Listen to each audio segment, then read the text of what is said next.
trabajo.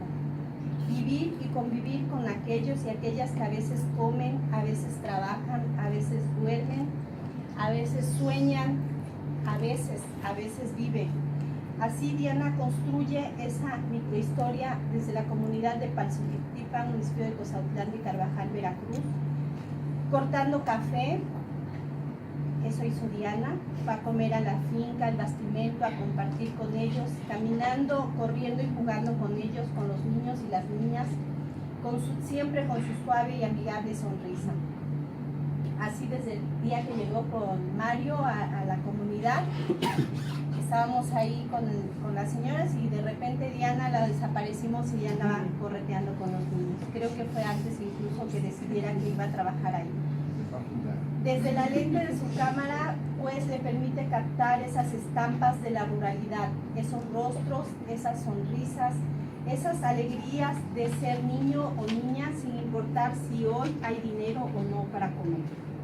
Diana logra un acercamiento más profundo desde su corazón que late rápido después de caminar y correr al ritmo de los niños y niñas, al ritmo de la realidad de la comunidad, pero también desde la mirada de la emoción del corazón, para tratar de encontrar si esa suavidad está dentro de una botella o dentro del corazón de las personas que ahí viven.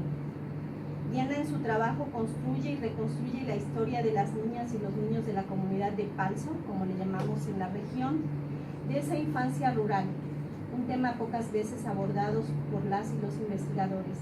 Nos invita a mirar cómo es la vida y cómo se vive la identidad en lo rural. Cómo es que los niños y niñas viven y sobreviven en el campo. ¿Qué hacen en sus tiempos libres? ¿De qué manera están contribuyendo a la economía familiar?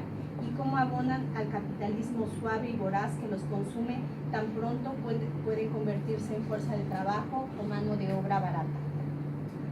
Nos lleva a entender cómo y por qué interrumpen sus sueños. Nos invita a descubrir si existe o no la suavidad del alma.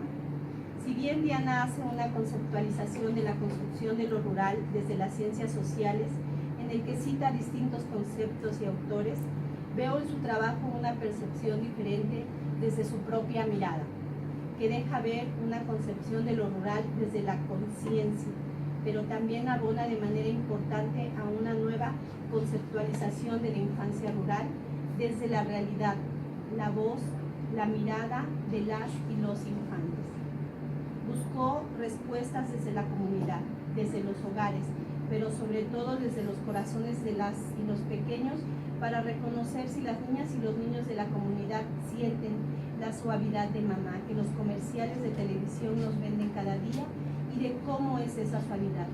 Tal vez no se parece en nada a la de los comerciales, pero se puede apreciar el amor de mamá de Amparo, que justo caminaba con sus dos pequeñas hijas a la finca para llevar el bastimento a su esposo José el día en que Diana llega a la comunidad y les pide le permitan acompañarlas al corte de café. Tal vez encuentra que la suavidad se da en la hora de compartir los alimentos, o tal vez cuando las niñas dejan su tenate y corren a trepar árboles, mientras Amparo y José siguen con el corte, y así puede observar que algunos comportamientos que pudieran parecer asperezas tienen dentro de ese contexto la intención que la vida futura sea más suave. Aborda la infancia en lo rural desde las subjetividades de las personas, generando nuevos aportes a esta conceptualización de la niñez rural con una ilustración fotográfica que da cuenta de los contextos, los colores y las vidas desde la óptica de las niñas y los niños, desde su sonrisa franca que nos proyecta la inocencia de quienes aún no tienen una conciencia de su futuro, pero que cada día viven con la alegría que solo un niño puede expresar a pesar de lo adverso de la vida. Y es que quizá para ellos, como para las mujeres de esa comunidad, solo viven al día. Diana me habló de su trabajo de investigación, me explicó el concepto de matria. A mí la palabra me sonaba a madre. Justo ahora, cuando intento escribirlo, el corrector me sugiere patria. No como un sinónimo, sino quizás como lo opuesto. Matria, me gusta esa palabra, me gusta pensar y saber que matria es un término que se relaciona con lo femenino, más allá de un neologismo, es una palabra que viene a empoderar a las mujeres en un país en que las mujeres somos la mayoría, pero que se nos trata como a una minoría. Me gusta pensar a las mujeres rústicas de Palso como matrias. Me gusta pensar que las niñas de la comunidad tienen una esperanza no verde, sino intensamente colorida, que les dará la confianza para romper estereotipos y patrones, para renacer en mujeres y hombres libres, plenas, y luchar contra las asperezas del capitalismo, que nos quiere cada vez menos humanizados, más tecnologizados y más enajenados. Me gusta que haya gente que contribuya a estos debates y que fortalezcan los esfuerzos organizativos en la comunidad para que se logre la transformación y la valoración de lo que tenemos y de lo que podemos cambiar, pero sobre todo que nos permita mirar a la infancia no como el futuro, sino como el presente que hay que cuidar. Diana logra realmente captar desde lo micro la magnitud de la sabiduría de esos seres rústicos y pequeños que viven no con tanta suavidad en la ropa, ni en los pies, ni en su piel, pero sí con mucha alegría, porque saben que el amor de mamá los protege de las miserias humanas que se insertan en sus comunidades y que como en una enfermedad terminal va carcomiendo el tejido social, que ya no dará sustento a los diferentes tonos que representarán el paso de la niñez a la adolescencia y a la flor de la juventud, que en cualquier momento se rompe para enfrentarlos a una áspera realidad que mata los sueños y las esperanzas y otras veces mata a los propios niños y adolescentes. Hablar del trabajo infantil en el campo tiene sus bemoles, ya que, como bien lo cita en su trabajo, es un poco arriesgado. Los niños y las niñas, al igual que las mujeres, son parte de una unidad económica familiar en la que todas y todos contribuyen con o sin remuneración. Eso no solo lo dice el trabajo de Diana ni los diversos autores que ella cita. Eso lo sé porque de ahí vengo. Y sé que eso depende del jefe o jefa de la unidad de producción, pero especialmente en la región cafetalera en la que se inserta la comunidad de Palso, la participación de los niños y las niñas en el corte de café especialmente es algo natural y cultural. Si bien las niñas y los niños contribuyen con su jornal del día, también es cierto que en la finca los niños y las niñas juegan, se divierten, se reúnen a compartir el bastimento de la familia y platican entre los surcos de las matas de café, mientras con sus manos cortan rápidamente el grano por grano de café maduro que colmará su tenate y que, dependiendo de su agilidad, más dinero obtendrán al final de la semana. Dinero que servirá para que su madre al final de algunas semanas les compre unos zapatos o algo de ropa para la escuela.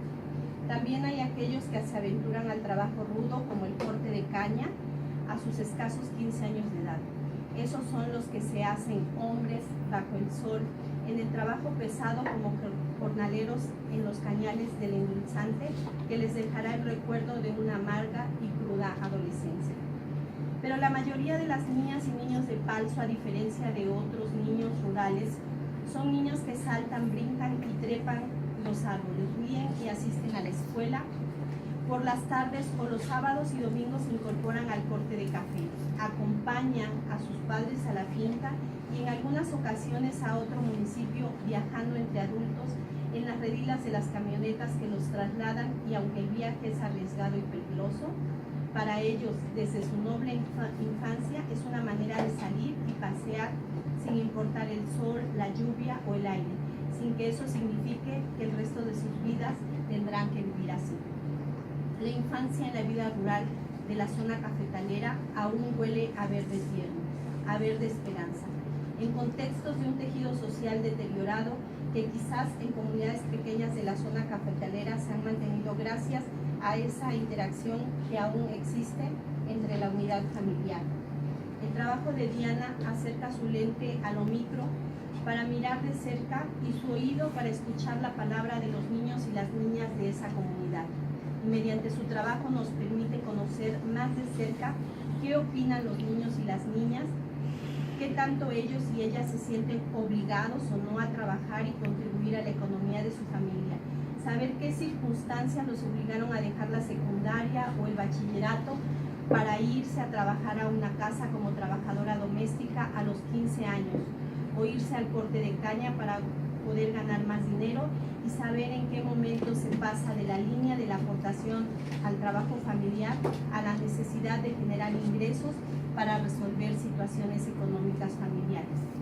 En los capítulos 2 y 3 Diana nos lleva a escuchar de viva voz de los actores desde sus propias subjetividades esas notas musicales de la infancia que pocas veces les prestamos atención, pero sobre todo nos comparte esas imágenes que hablan por sí solas de esas niñas y niños de Palso, que le narran a Diana el día a día de su ser niña, de los roles que la economía campesina les asigna y de cómo algunos han dejado ya la suavidad de la casa y el amor de mamá para migrar a la capital del estado en busca de oportunidades de trabajo que les permita obtener más ingresos y apoyar la economía de la familia, y que el fruto económico de ese esfuerzo ha servido para mejorar su casa, su alimentación, atención médica y vestido para los hermanos y hermanas menores. Y así, tal vez han logrado el ir ubicando su lugar en el mundo, forjados en la vida ruda que les ha tocado, pero que no impide que corran, que vuelen, que naden, que jueguen y sobre todo que sueñen. Y ahí es la parte que aún nos puede salvar. Nos puede salvar como sociedad, ya que cuando las personas, pero sobre todo los niños y las niñas, pierden esa capacidad de imaginar su futuro, podemos saber que hemos fallado, pero cuando ellos son capaces de ver que aún en la adversidad pueden lograr mejorar en un futuro, ir a la escuela, concluir estudios o continuar estudiando, nos comparten también de esa esperanza. Gracias, Diana, porque la lectura de tu trabajo me invitó a explorar y reflexionar la unidad económica de mi propia familia. Entre los años de 1910 a 1990 me recordó las anécdotas de mi padre cuando era niño y lo convirtieron en arriero. También a mi abuelo con su asadón en lugar de un lápiz y un cuaderno. Y la voz de su hermano que le dijo: ¿qué escuela ni qué escuela? Tu escuela es el asadón. Me recordó a la tía Cata que desde muy niña le enseñaron el arte de hacer tortilla. Ay, no. Y también a mi abuela, y también a mi abuela que después de la revolución su cuaderno era una hoja de plátano. Y a mi padre descalzo. No hagas caso. ¿De dónde va Mario? ¿Qué hace en serio? Va por los pañuelos. Sí. Posando en una foto con su hermanito más pequeño. Que es una universidad seria y científica. Y años después murió por desnutrición. Recordé que así nacieron, así crecieron y así murieron en una parcela que era su único capital y que es su único capital y su única esperanza. Así la vida de la niñez rural que como estampas van pasando de generación en generación. A veces con el suave cariño de mamá y con la rudeza del cinturón de los papás, ¿no? Sin que el trabajo infantil se considere explotación ni la forma que se heredan de padres a hijos. Y se combinan la escuela formal con la escuela de la vida. Y la escuela puede ser un lugar para convivir y jugar, pero también para soñar. En la escuela de la vida se aprende que todo cuesta, todo tiene un precio, por lo que hay que ganarse la vida, a veces a costa de los sueños. Así en la región montañosa del centro-sur de Veracruz, los tiempos de corte de café son una fiesta en las fincas, en las calles y también en la casa, porque es cuando las familias pueden reunir el ingreso familiar para poder adquirir desde alimentos, ropa, calzado, hasta un terreno o mejorar su vivienda.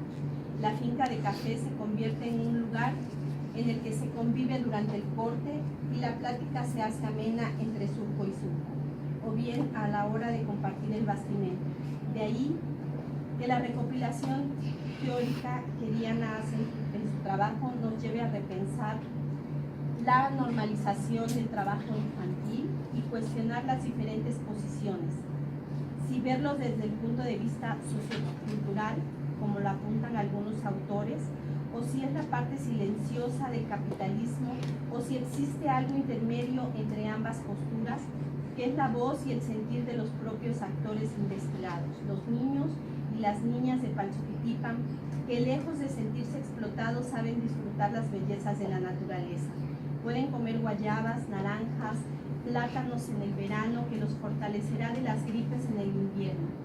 Disfrutar de las caminatas y los baños en el río para refrescarse del agobiante calor en la época de la canícula, para que al regreso hayan tomado fuerza para cargarse su tercio de leña, para alimentar el fuego que cocinará suavemente el café y la olla de frijoles. Así, transcurre el día a día sin que se les obligue a realizar esos trabajos, ya que destinan muchas horas del día al ocio y al juego grupal. Además de los trabajos que realizan en la comunidad, los niños se construyen entre sí y se reconocen como actores y no como sujetos, ya que tienen la libertad de decidir qué hacer con su tiempo libre. Algunos van a la escuela porque sus padres consideran que es lo mejor para ellos y sueñan que algún día tendrán un mejor trabajo que les permita vivir la vida de otra manera, diferente a la forma en que a ellos les ha tocado vivir. En la comunidad no siempre hay etapas de la vida porque a veces se deja de ser niño o niña a muy temprana edad. La adolescencia es un concepto que no define precisamente a los chicos y chicas de la comunidad y en general pasan de ser niños a una vida adulta de manera muy rápida, casi sin darse cuenta cuando dejan la escuela, y entonces los chicos se deben de incorporar a trabajos rudos como la albañilería, el corte de caña, y las mujeres irse a trabajar a las ciudades realizando tareas en las casas en las que se les emplean como si fueran mujeres adultas. Así, la niñez transcurre muy deprisa, como cuando van al plantel y deben correr en la bajadita para no caerse. Pues si intentas ir más despacio, hay más probabilidades de caerte en el lodo y la pendiente. Eso le contaron a Diana, que así tenían que bajar corriendo. Y así el sabor de la niñez entre las montañas. Tal vez la niñez en un sorbo de café agridulce que se toma, tal vez la niñez es un sorbo de café agridulce que se toma lentamente allá, arriba del lodacero, en la que esa matria cobija y alimenta con sus tierras fértiles y bondadosas a los que ahí viven. Las más grandes, que ahora son mamás, también sintieron las asperezas del trabajo, sobre todo cuando la comunidad no tenía agua y tenían que ir al río muy temprano para alcanzar una piedra que servía de lavadero, y así la historia, que los que trabajan son buenos y los que no son parásitos. Las mujeres agradecen el rol que les enseñaron porque dicen que cuando se casan ya no les cuesta, y los hombres asumen el suyo de ser proveedores. Así se construye el género, desde las actividades y roles que cada uno aprendió.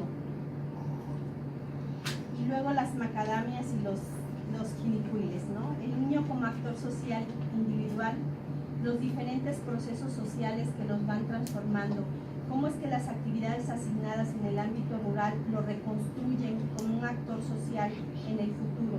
Y si hay un futuro, ¿cuál es? ¿Cómo se construye en la infancia? ¿Cómo se construye esa infancia?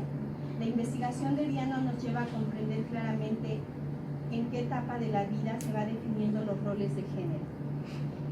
Ahí en el cuadrito no nos los explicó, pero en su trabajo sí, ¿no? Nos dice cómo es la vida de los niños de los 0 a los 12 años en ese camino lodoso